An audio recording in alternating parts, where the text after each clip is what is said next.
Today's episode of the Outline Podcast is brought to you by Loot Crate.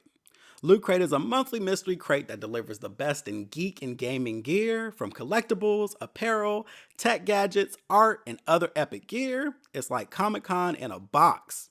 You can save 10% on a new subscription by going to www.trylootcrate.com/outline pod. Once again, that's www.trylootcrate.com/outline pod. Be sure to enter promo code BRIDGE10 for 10% off. Today's episode is also brought to you by Zipcar. Earn up to $25 of driving credit by going to joinzipcar.com/outline pod. Once again, that's joinzipcar.com/outline pod. Let's start the show. Outline. With Kevin Dwayne. The outline. With Kevin Dwayne. This is the outline. With Kevin Dwayne. Kevin Dwayne. Kevin Dwayne. With Kevin Dwayne.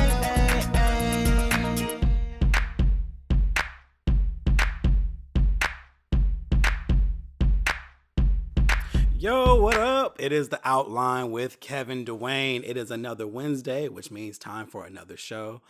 Thank you so much for listening and riding out with me. Make sure you subscribe. Make sure you share with your friends. Make sure that you're commenting and rating and doing all that great stuff because it helps with my placement and we're trying to get to bigger things here. So I do appreciate your support, and it is always amazing. Love you all. So this week we have a pretty great show. I have a special guest coming on later on in the show. It's going to be Craig Stewart, and he is an author of 2 books, One Thing for Certain, Two Things for Sure, and Words Never Spoken. And we're going to be talking about the privilege of the pretty. But before then, we always have to start with the bullshit. But let me give you an update on what's going on with me. So I've been talking about how I've been trying intermittent fasting and also veganism per se. It's very plant-based, and I don't eat dairy or anything like that at home. But if I am at a restaurant and something is made near or with milk or eggs or dairy, I don't sweat it as much because 99% of my diet is dairy-free and no meat at home. So if I'm out and I have something, I'm not going to freak out. So it's been a minute now that I've been doing this, and between the intermittent fasting and the veganism, I tell you, my body is it's getting together. I've dropped about 8 pounds in the last month. And that was just off of the intermittent fasting and diet alone. Like working out, I still do yoga once a week, and I may run during the week too. So I may work out twice a week, if that, but I know that it's mostly diet. And so if you're not familiar with intermittent fasting, you can check it out on YouTube. There are tons of videos. So what happens is you pick a schedule, and the schedule, it goes anywhere from an 8-hour window to a 1-hour window, however you want to do it. And so I'm doing the 16-8, and actually I just switched to the 18-6 recently. And so what that means is I fast every day for 18 hours. And then I have a window of 6 hours where I eat. So for example, yesterday I stopped eating at 7 o'clock. So today I begin eating at 1 o'clock. And I think my math is right. If it's off, I apologize. It could be off there, but I believe that's right. And what I do is, and I eat from 1 to 7. And then you do it all over again every day. And what it does is it gives your body a chance to detox itself, and it starts burning fat, because when you hit 14 hours of not eating, your body begins to start burning the fat for fuel. And so those last few hours is when you really get the good fat burn happening. So it's also great to work out right before you break the fast. So what I'll do is I usually work out on some days right before I break it. And it's awesome. Like my stomach is actually trimming down so much. I've never seen my stomach get this low. And that's how I know it's actual body fat. and I'm starting to kind of see a little bit of reveal happening. So it's super, super cool. And so between that and not eating meat and dairy, I feel like I got a special like code or something, like a cheat code or something, because it's been the easiest thing to do. Like I'm not suffering, I'm not sacrificing anything, I'm not hungry. Actually, you would think with the intermittent fasting I'd be hungry, but I actually don't get hungry until about an hour before I break my fast, because my body starts realizing it, because your body adapts to what you do. And it's been the easiest thing. I eat really, really good when it's time to eat. And here's the thing: when you break your fast, in the time period that you have, you're supposed to eat all of your calories that you need to maintain your body, or at the deficit to lose weight. So I'm still eating about 1600 to 1800 calories every day. So I'm definitely not starving myself. It's more or less the protocol of how I'm eating. So between 1 o'clock and 7 o'clock, I'm eating all of my food in that time. And it works because it's hard to overeat when you're only eating in a limited period. It's easy to kind of get up there. I mean, all you gotta do is just have like some heavy meals, a little bit of, and I eat like dessert and everything. I've had so much fun with this. And even with not eating meat and dairy, I've had more fun preparing food now than I ever have when I was just eating everything, because it forces you to be creative and try new things. So just wanted to update on that. I'm loving it. My clothes are fitting awesome. In fact, I had to buy some new jeans over the weekend because my waist size has changed.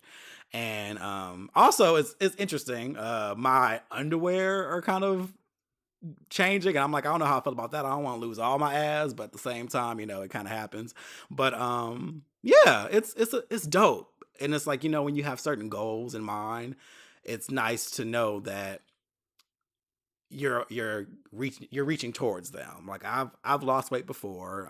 A year or so ago, I dropped about 30 pounds, and I got down to 180, and that was my lowest. And now I'm actually at 175, I believe. I weigh myself every Thursday.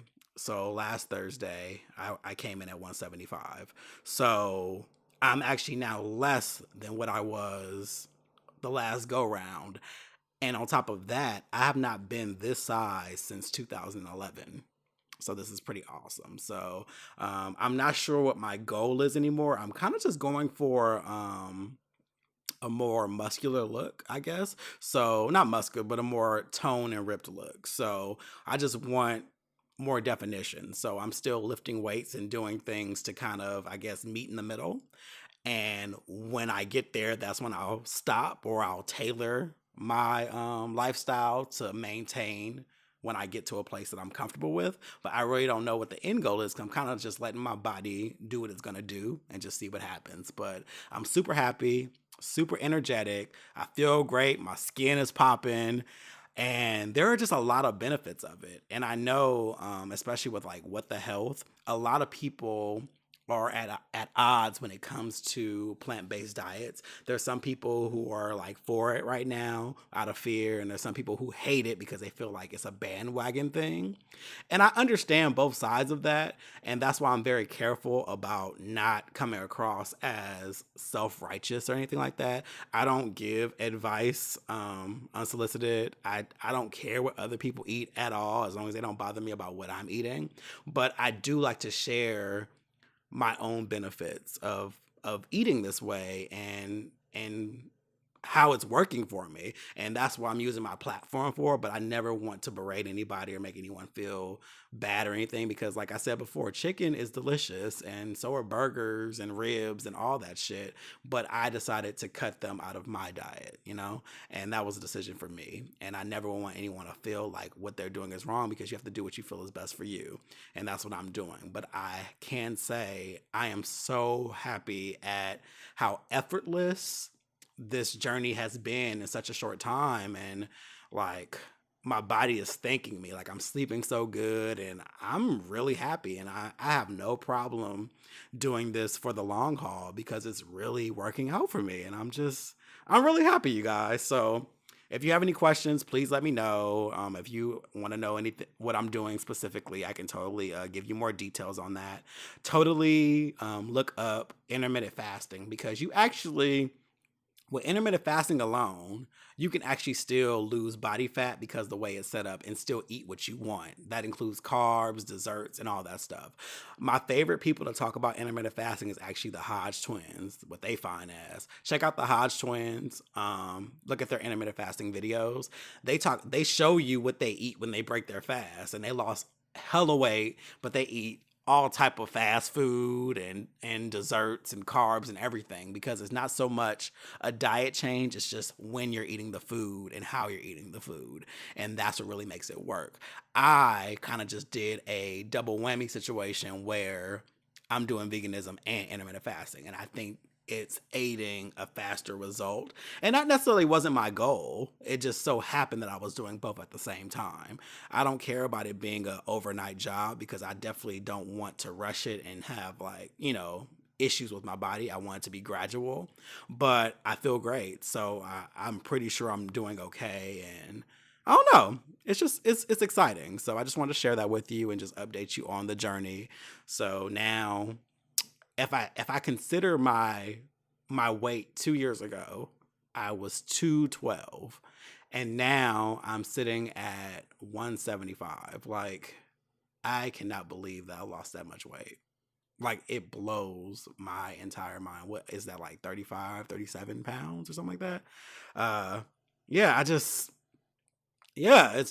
so dope, and I'm excited by that. I don't know. It's a goal reached, and I'm really, really, really happy. But enough about that. So over the weekend, I did I had a gig, and it wasn't just any kind of gig, and that's why I'm actually sharing it with you all. I did a baby shower for my most recent ex's family. And I've known about this for a couple months now. I didn't share it with any of my friends. Well, no, I shared it with a couple of people, but I didn't share it with everyone because I really wanted to go to the event without any hazy opinions or thoughts or anxiety, because you know how it is when when you talk to your friends about exes and stuff. It's kind of easy for them to be like, oh no, fuck that, why you doing that, that's stupid, like, I didn't want any extra, so I kind of kept it mum and just say, you know what, I'm gonna do it. So when his niece reached out to me, I was flattered, because I mean, there's so many photographers in Atlanta, and there's so many people out there who could have done it, but the fact that she thought enough of me to say, hey, I want to pay you, and I love your work, and and I want you to do my baby shower. I was like, wow, that's so dope. And I definitely assumed, I was like, you know what? If she's asking me, she's obviously cleared this with him, and it's all good. I mean, he and I definitely had closure. It was brief, but we definitely had closure. So there was no reason for it to even be a problem. But we hadn't seen each other since 2 years ago when we ended it. So it was kind of weird that the same week that we broke up is the same week we saw each other again 2 years later. So, so it was over the weekend. I got there and set up, and you were doing that. And it was funny because his entire family was there at first and he was not. So I was kind of like, what the fuck is going on? It stood out like a sore thumb. I was just like, wait a minute, everybody's here. And his whole family was super, super nice. They all greeted me like no time had passed. Everybody was like, get a plate, do this, how have you been? It was all love. And that was great, but he wasn't there. And I'm like, this is kind of awkward, And I remember saying that to someone, one of my friends that did know I was going. And they were like, well, are you like, isn't that a good thing? And I'm like, no, it's not a good thing. I'm actually kind of disappointed by it because this is his family. So I feel like he should be here, like it better not be because of me. That doesn't make any sense. I was hired to be here. That would be crazy, but a couple hours went by and he did show up. So I was actually relieved by that, because it would have been really disappointing if he didn't come to his own family event, especially behind me. And I've never known him to even be that type of person. He doesn't usually give a fuck about people like that to even, miss out on something like that. So I'm glad he showed up. And so he came over, we hugged each other. We briefly talked a little bit, caught up a little bit, like very, very brief or whatever. And it was fine. He hopped in pictures with his family. And, you know, it was just like a little bit of small talk here and there, and it was all love and it was cool. And I'm glad it happened because it was kind of proof that we've both moved on. And it was like added closure, you know, and I wish him the best on everything. And it was kind of the ultimate sign of like, okay, this chapter is done, done, done, really done. And I had no doubt that it wasn't, but it was just like the final kind of, you know, nail in the coffin to say the least. And it was interesting to be there though with all of his family because I knew everyone. When I tell you I knew everyone there. And so that was crazy because it definitely was a reminder of like, oh shit, like we were in a whole ass relationship, engaged, lived together, holidays and shit like that. So that was kind of odd, but I'm glad it happened the way it did. You know, it was definitely a nice flow to kind of just be like, okay, we had what we had and now it's done. And I wish him the absolute best and I'm sure he wishes me the best as well. And that's that. But come on, growth. That's all I can say. That is all I can say. So cool weekend. I'm good. And now moving forward with life. And that's that. I've also caught up with Game of Thrones.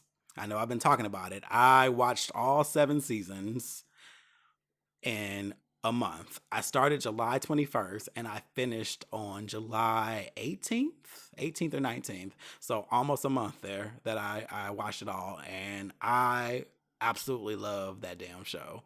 Like I love it so much. It's so good. It's so brilliant. And I'm here for it. I know that there's going to be one more season, and we talked about that last week on the show. Shout out to Rosie. That was a great show on feminism. If you didn't listen, go back and listen to it. But I'm all caught up, so I'm going to be watching live with everybody else this Sunday on HBO. So excited about that. Let's talk about Power for a brief moment. I feel like Power is being very reckless with their writing, and I get it.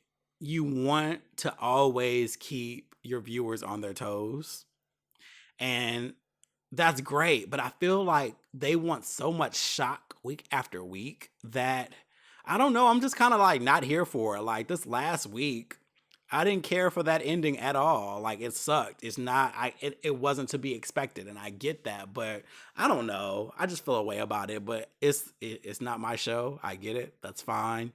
You know, keep pushing forward. You know, enjoy all that. But I'm not here for it, man. I don't like that ending. But speaking of, because I don't want to kill it if you haven't watched it. But speaking of that, the internet, you guys move so damn fast. Like you guys make these memes that coexist with the show so quickly, and you guys put so much effort into it. Like you really go to your computer and make these full out graphic, like high and graphic design images just to share online. I think that's amazing, like how fast people move. But yeah, we'll see what the season looks like next season, or I think they're taking a break for like 2 weeks. I don't know what the situation is, but I just didn't care for that ending at all. Survivor's Remorse was really good. The premiere, it was a very heavy premiere, but that's an excellent show that's very underrated. Not enough people are watching that show, and it's really good. You people check out Survivor's Remorse. You won't be disappointed. But yeah, that's enough on the TV thing. Well, no, one more thing actually, quickly. Chewing gum. So Michaela Cole, the writer and the star of the show, said that she's not working on the third season. She says she reached her creative peak during season 2.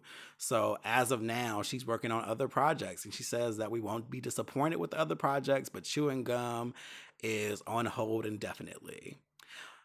That sucks because that show was so goddamn funny, and we only got 2 seasons, and they were short seasons. But I also understand what it's like to be creative and hit a peak and realize that you have nothing else left in you, and you don't want to release something that you deem as trash just to release something. So I get it. Don't water down the movement.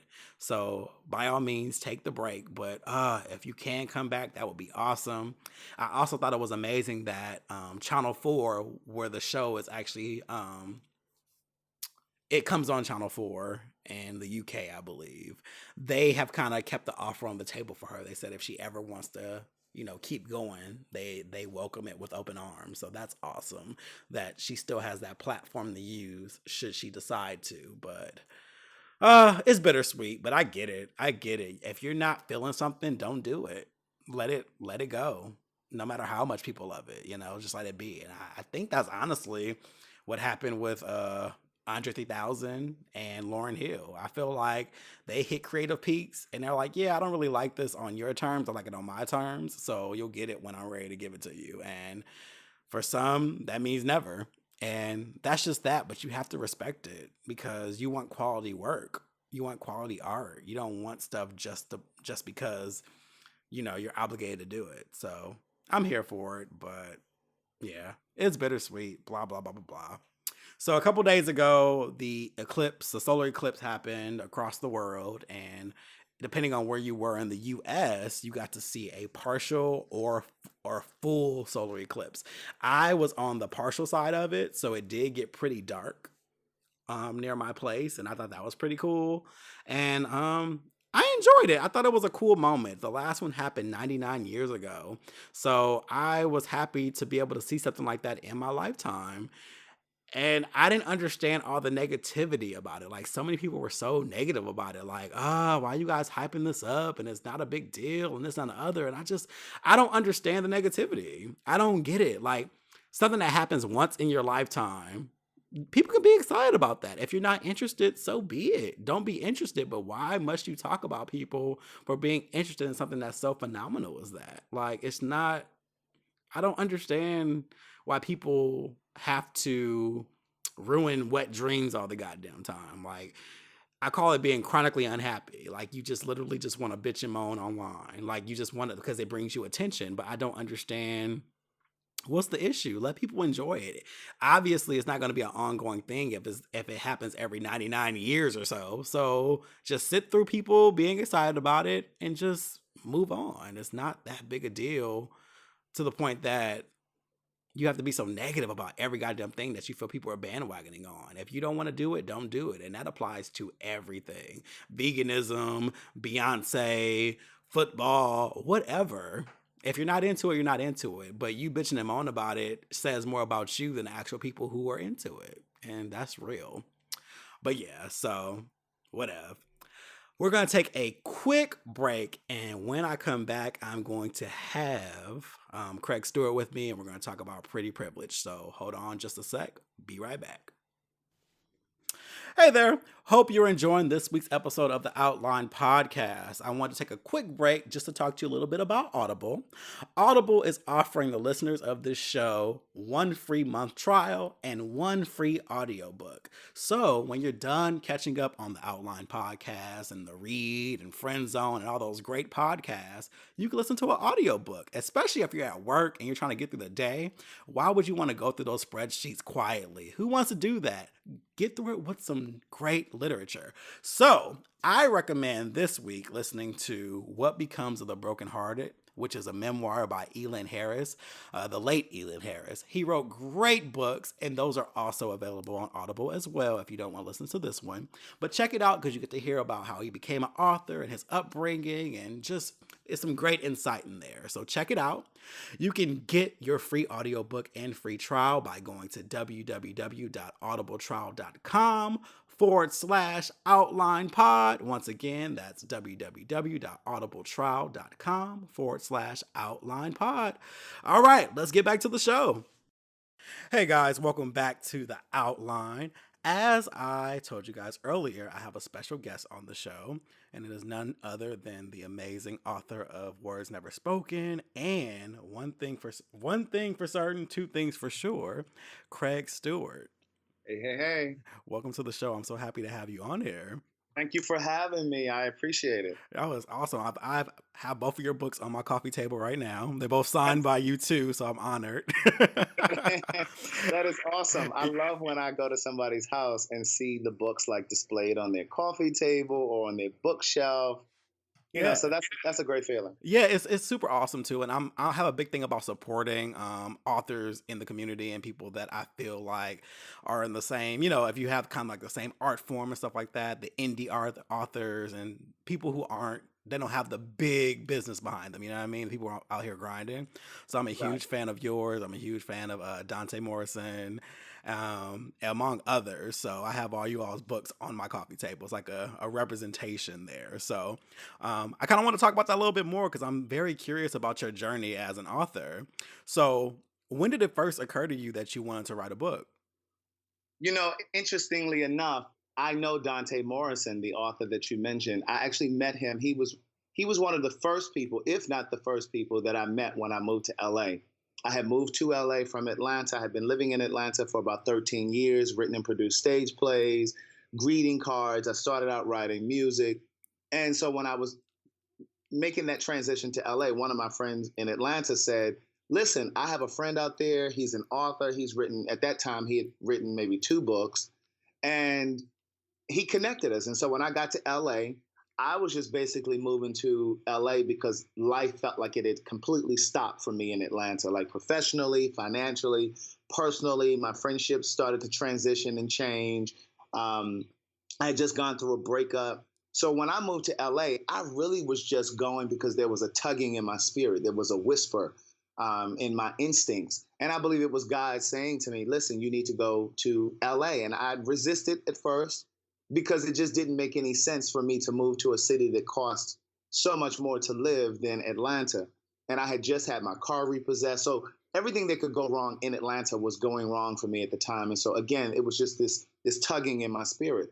And so when I got there, I did not know that I was going to write a book, but I did meet Dante. We became friends. We're still in touch today.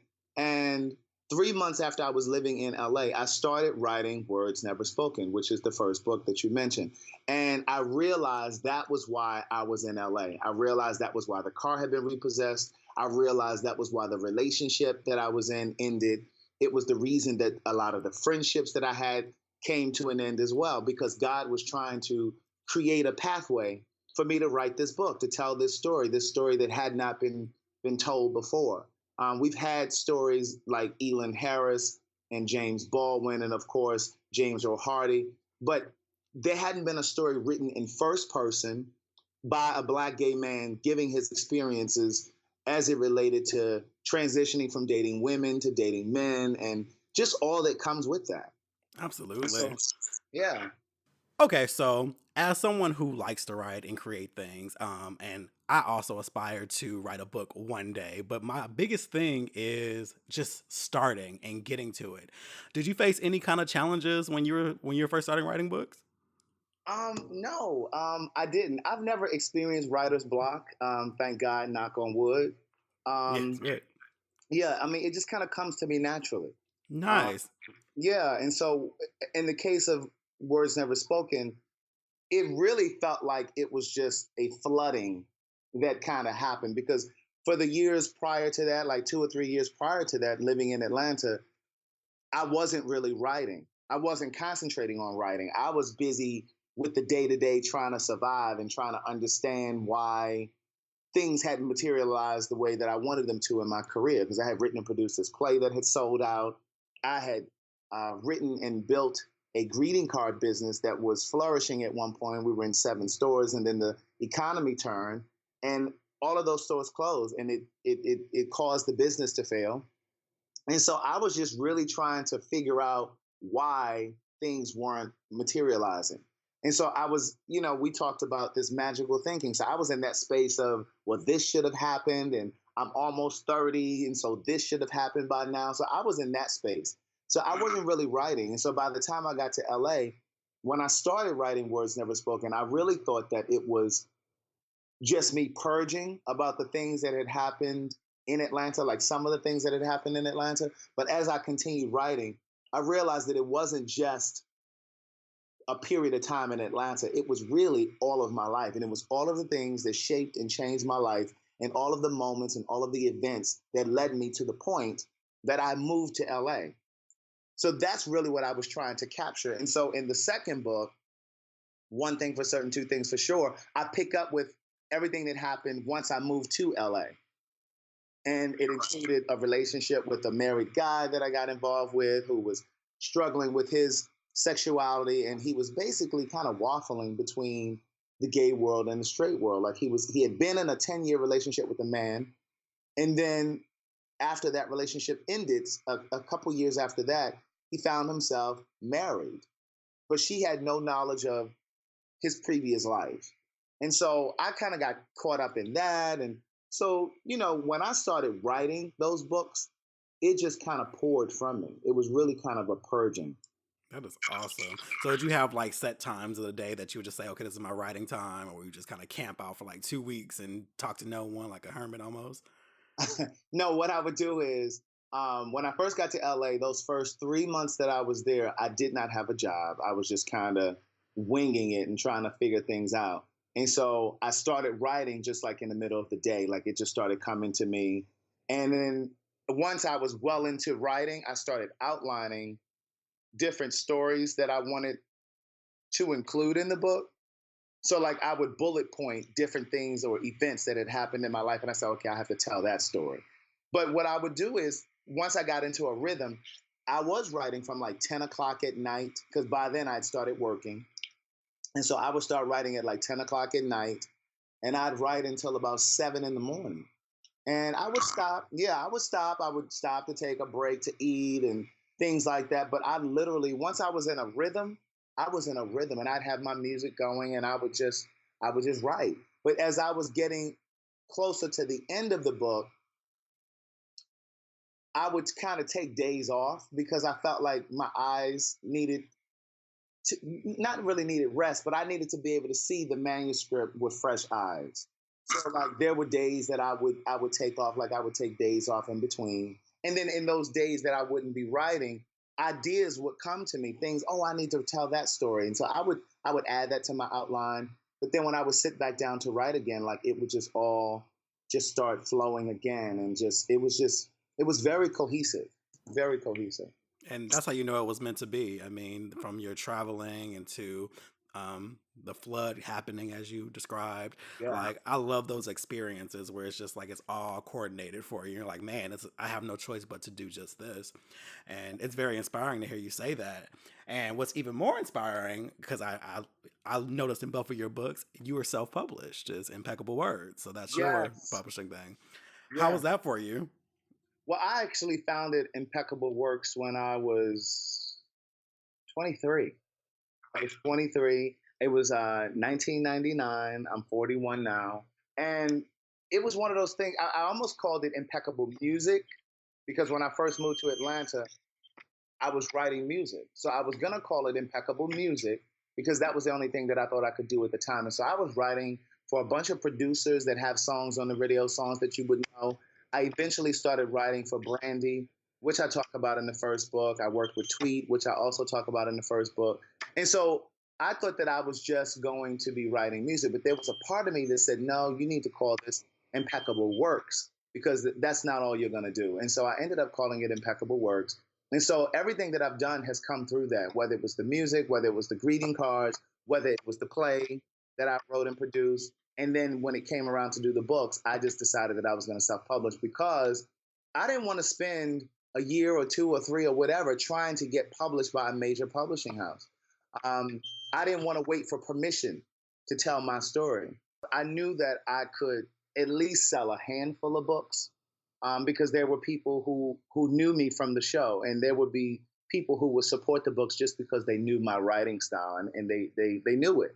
So when I published the first book, I decided to come back to the East Coast. So I left LA, went back to the East Coast, and I went specifically to Atlanta to self-publish. And not to self-publish, but I went to Atlanta to specifically host the first book signings and readings that I did. So when I visited Atlanta, I was only supposed to be there for about 9 days. And someone said to me, while you're here, you need to be planting seeds and setting up readings and signings. Like, this shouldn't just be like a social visit. And so I ended up being in Atlanta for about 6 weeks. And in those 6 weeks, I set up the first 3 readings. and I ended up selling out all of the books that I had printed, that I had designated for those signings. And so that was how it began. And from Atlanta, I went home to Baltimore, did a signing there. I saw people from high school and elementary school in the audience. I sold books there, and then I went to DC, then I went to Philly, and that was just kind of how it started. And I just went city to city, and then I tied into a lot of the Black Pride events across the country because I had relationships with them as well. From, of course, during doing the play, and so I reached out to the different prides in the various cities, and they oftentimes have what they call literary cafes, where they have like authors, Black, gay, or lesbian authors. And that was how I did it. That was how I created the buzz. Listen, that is absolutely amazing, and for you to do that by yourself as well. What were some of like the biggest challenges? Some of the biggest challenges for me, I would have to say, just getting publicity in terms of getting press, like getting on radio shows or television interviews or in print. Um, that was the hardest part. But it wasn't something that I really focused on because the reality is social media is such an important tool when you're promoting yourself, because it has the potential to reach people in cities and countries that you never even have to go to. And so what I started doing was I would drop like different lines from the book. I would type out different lines from the book, like little small passages, like 2 or 3 sentences, and then I would say words never spoken. And then I would put the link, like how people could buy the book. And then people would share it, and then I started promoting through Jacked. And then I've sold more books on Jack than I've sold on Amazon. So just different things like that. So I was just really, really strategic. But part of it goes back to when I was writing the book, because when I realized that I was writing a book, I decided that I was going to use my page, my Facebook page, to really promote the book. And so every time I sat down to write, I would do a post and say, I'm sitting down to the manuscript, I'm writing, and I would take a picture of my laptop, my glass of wine, or my hot tea, depending on what I had. And I would take a picture. So I was basically documenting the whole experience. And so people started really commenting, and they felt like they were a part of the journey. And then every time I got a friend request, I would accept it, whether it was somebody I knew or not, because I knew that I was going to use my page to promote the books. And so then once I had probably like 100 pages printed, I took a picture of that and I posted that and said, here's where we are with the manuscript. And then, like I said, as I got closer to releasing the book, I took pictures of, I was working with a graphic artist who created a few different versions of the cover. So I posted those, and I asked my Facebook friends, hey, which cover do you like? And I allowed them to help choose it. So I really involved them, and then I started drizzling like different lines from the book. And so by the time the book was available on Amazon, like there were sales day one. And then once the book became available in e-readers, there were sales then. You know, there were sales immediately with that, because there was always a new milestone. And again, I just involved everybody like on my social network. God, that's so awesome. And yeah, both covers are very amazing. So that was a good move on your part. Now, a couple more questions. One more thing. Okay, so I see that these both have been memoirs, but you have written stage plays before. Do you plan on ever writing any fictional books? You know, I'm asked that all the time about fiction. In terms of fiction, I've been writing and developing a television project with Suzanne DePass. For those who may not know who Suzanne DePass is, Yes, legend. yeah, she's credited with discovering Michael Jackson. But most recently, she's the executive producer of Daytime Divas. That's the television show that Star Jones is executive producer of as well, starring Tashina Arnold and Vanessa Williams. But then she also just revived that Searching for Neverland, that story about Michael Jackson.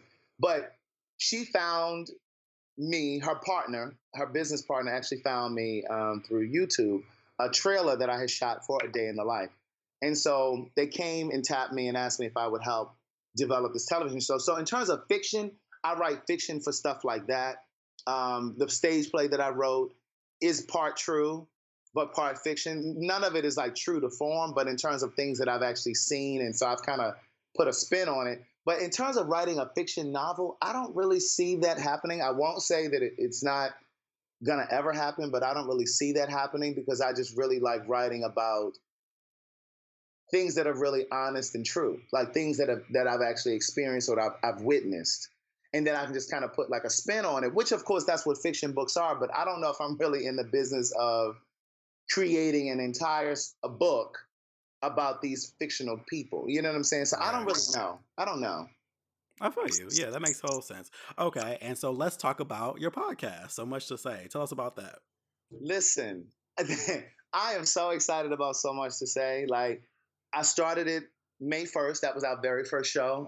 Every Monday at 10 a.m., we do a new So Much to Say podcast. And I wanted a way to be able to reach people on a more consistent basis because when I release the books and like there's a new reader, undoubtedly there's always like an email or a message on my social media or somewhere saying, where's the next book? Like, we need more. We're ready for more. And I'm writing a third book, which I'm absolutely excited about. I'm calling it Book of Jewels. I should be done writing it at the end of this year. But I wanted a way to be able to reach people and connect with people on a more consistent basis. But my mom has said to me many years ago, she was like, you really should do a talk show. But she definitely wasn't thinking in the form of a podcast. And at the time, I wasn't either. I didn't really know what a podcast was back then. And so I just thought she meant like an actual television show. And I'm like, well, Ma, that they don't just happen. You don't just do a talk show. And then over the past couple years, I've had several different friends say, oh my God, you really should do a podcast. Like, you should host a podcast. Like, you're funny and just like your wit and just all of this stuff. And then like the things that you post about on your social media, on your Facebook, like it always creates this conversation piece. And so I was reading a piece of the book that I'm writing now, Book of Jewels, to one of my friends from college. And she was like, oh my God, you need to do a podcast with this and like read like excerpts from it and have a conversation about it. And so she was like the third or fourth person that said it. And I said, you know what? This is the universe again, trying to nudge me and point me in the right direction. And so I started researching it. And I started making these announcements on my social media. Okay, I'm going to host a podcast. And right away, the name came, So Much to Say, because I have so much to say. And then I was like, you know what? That's it. So much to say. And so two of my friends were like, oh my God, you could talk about this. And so we started creating this list of things that I would talk about. And I just enlisted them as my producers. So I said, well, listen, I'm going to need y'all to help me do this. And so we all started pulling together people that I could bring on to have these conversations with. So we've talked about the school to prison pipeline, domestic violence and gay relationships, because I believe that we don't talk about it as often as it happens. And I think we often discount domestic violence because we're men or because we're all women or both women, that we don't really see it as domestic violence. Oh, it was just a push. It was just a shove. You know, it was just a punch. And so we did a show about that. I had a conversation with my parents, my dad and my mom, talking about how they felt when I first came out. That was a great show. I heard that one. I loved it. Thank you. That is the one that has the most listens by far. So I just try to talk about things that are really interesting to me. So the tagline or the opening of the show, it's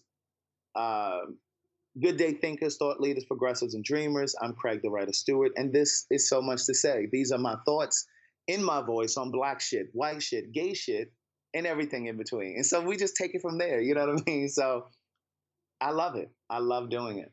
Awesome. That's a great show. And that can be found on Apple Podcasts, Spotify, where else?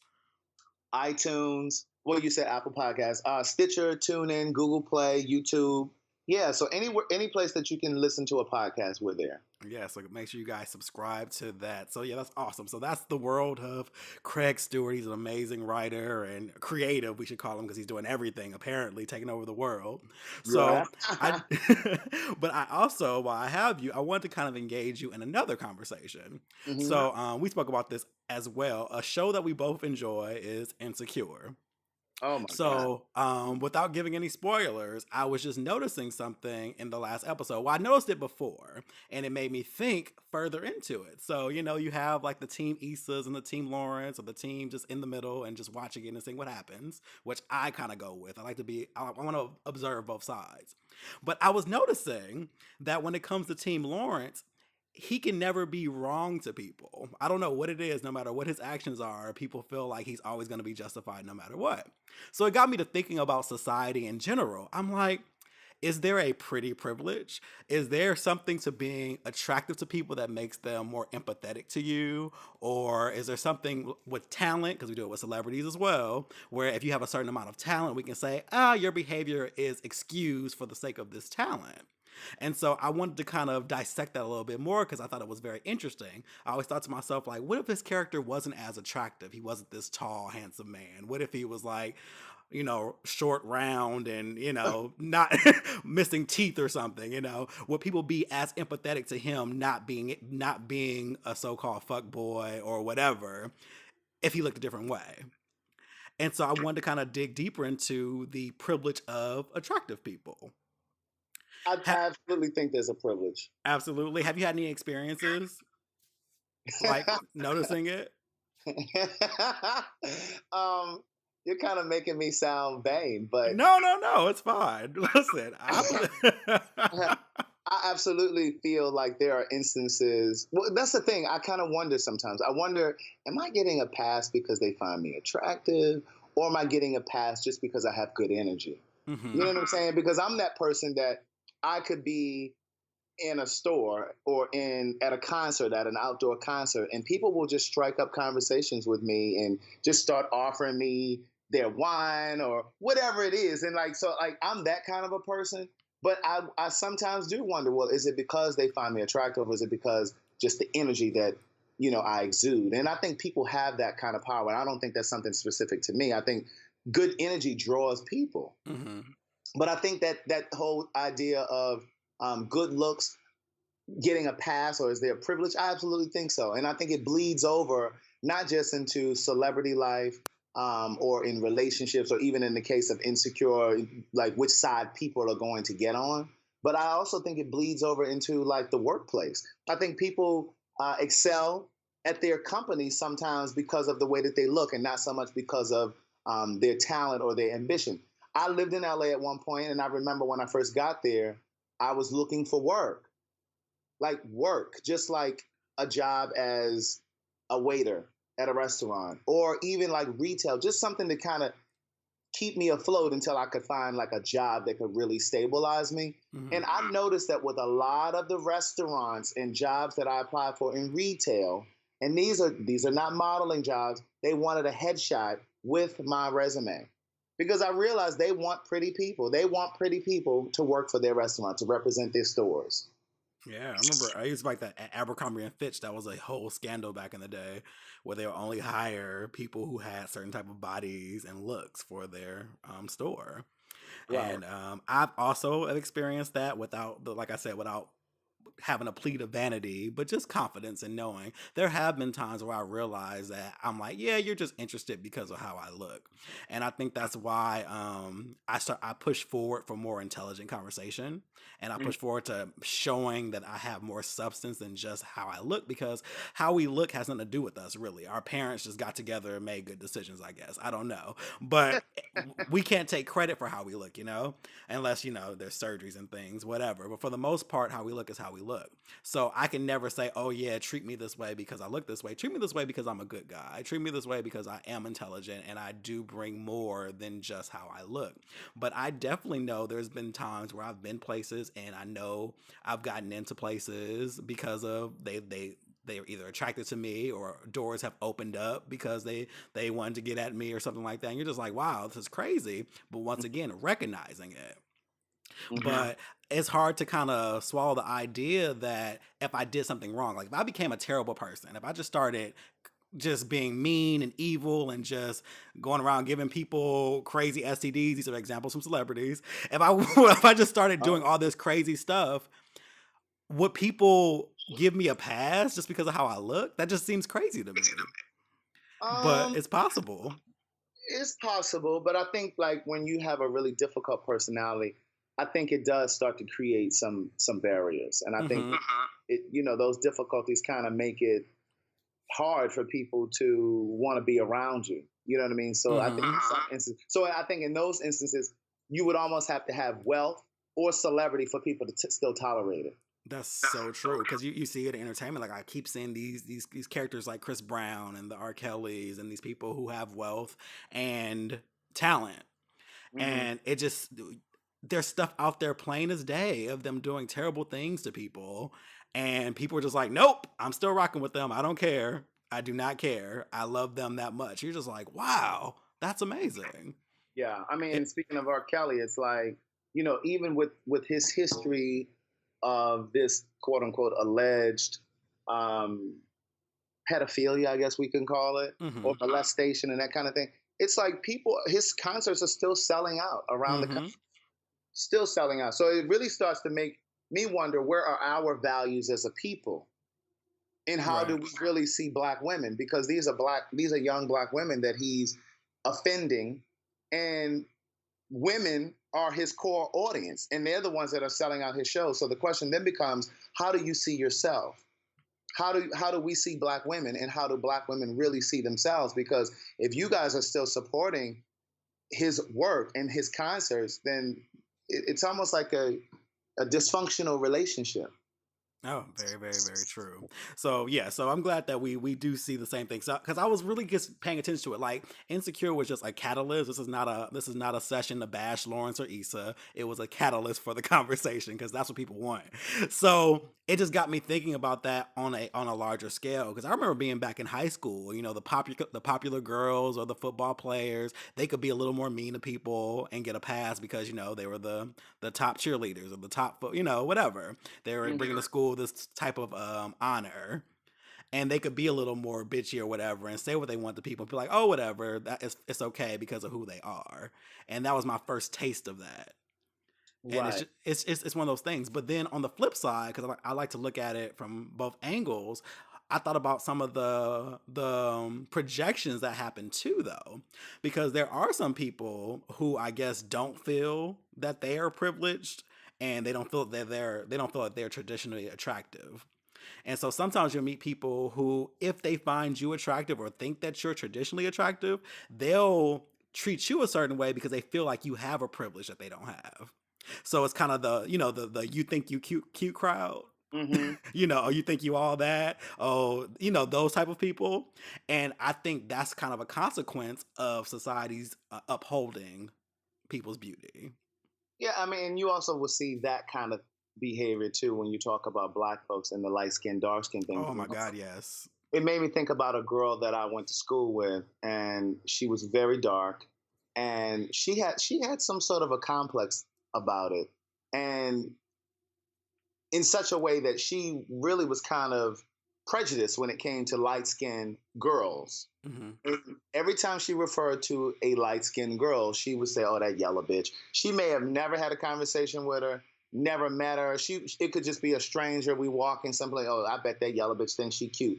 But it was just the trauma of what had happened to her as a kid. And as a kid, she felt like she was overlooked by the young boys. Like whenever there was the games and you play hide and go seek or hide and go get it or whatever it is that you're doing, she always felt overlooked. And like the light skinned, fair skinned girls always got the attention, and she just felt overlooked. And so she in turn took that and made them responsible for how she felt. Yeah, and her pain was in acting for her, and you see it so often, and that's another thing that's really hard, especially in the black community, because it's like we're all black, and I had someone just yesterday. They have a friend who's light skinned and she's conscious.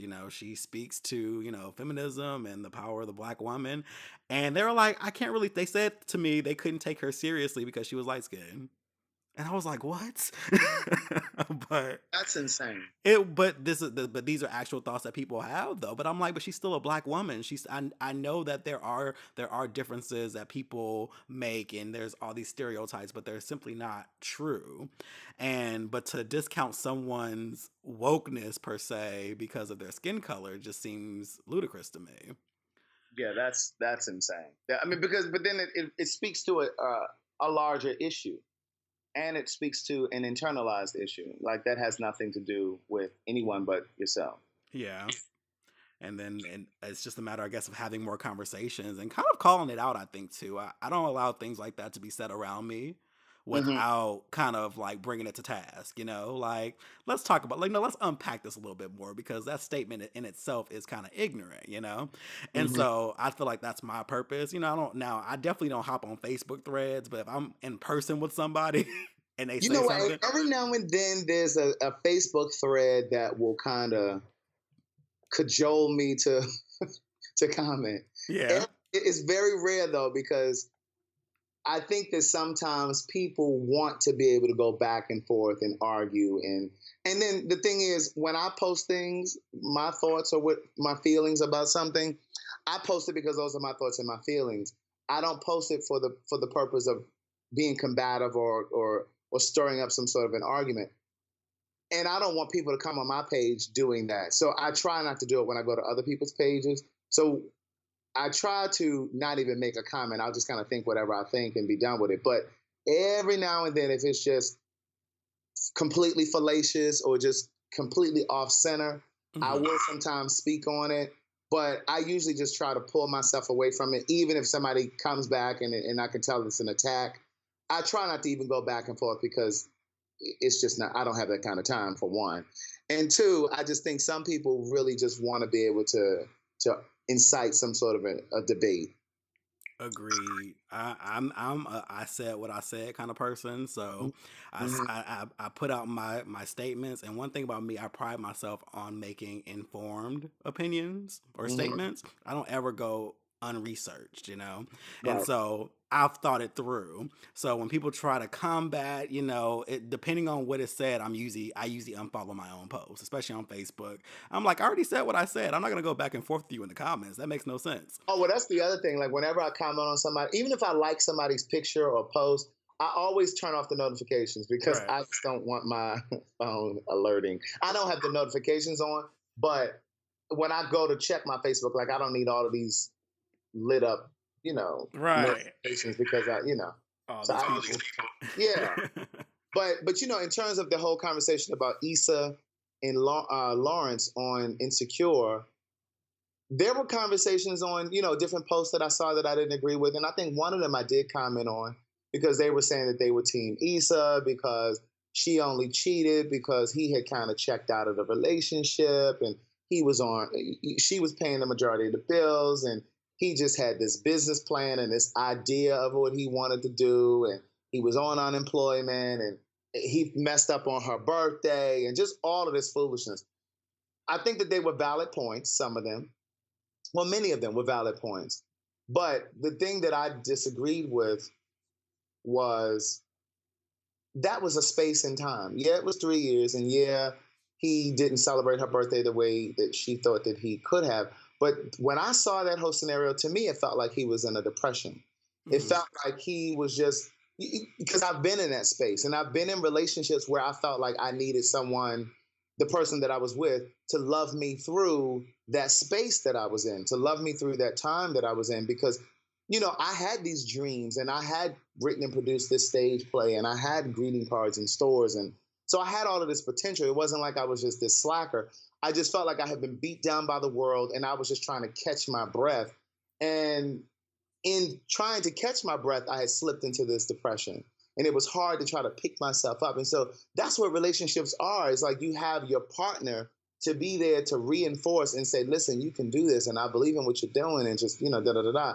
But to feel like, oh, well, he didn't support my birthday and just that, you know what I mean? I think that people miss that side of it. hmm Absolutely. And we briefly talked about this over the weekend too, but then on the other side, you have the whole black women as savior complex things that happen too, where there's a give and take where black women are supposed to take on everything from a man when he's not really giving that much in return. And Yeah. so that's the other side of that coin. So definitely. But like I said, we don't want to have an insecure conversation. But Right, yeah, right. yeah, but that's the brilliance of the show. I It think the is. characters are so well written that you get all these nuances. Mm-hmm. And it's hard to be team either side because they both have flaws that you're just like, wow. Right. Like, Yeah, see, I saw the flaws on both sides of it. yeah, Really. absolutely, absolutely. But to kind of tie that up, because it's once again, Jay Ellis is a very attractive man. But I've Mhm. just noticed that because of people were being so attracted to him, they're just kind of like, yeah, no, he can do no wrong. He can waste whoever's time. He can do what he wants. It doesn't matter. He was cheated on. That gives him a pass to be an asshole forever. And it goes back into the point. Okay, most people who are attractive have an idea that they're attractive. Yes, you have people with low self-esteem and stuff like that. But even if you feel that way, I still feel like there should be a level of accountability to be a decent human being, you know? Have self-awareness and consider other people and just don't do things in a very messy way. You know, it's interesting that you say that because, and I'm trying to language this in a way so that it doesn't come off the wrong way. But Take your time. Say how you want to say it. Take your time. I think that I think it's important to not really see or know or be privy to all of the things that people think about you, all of the great things that people think about you.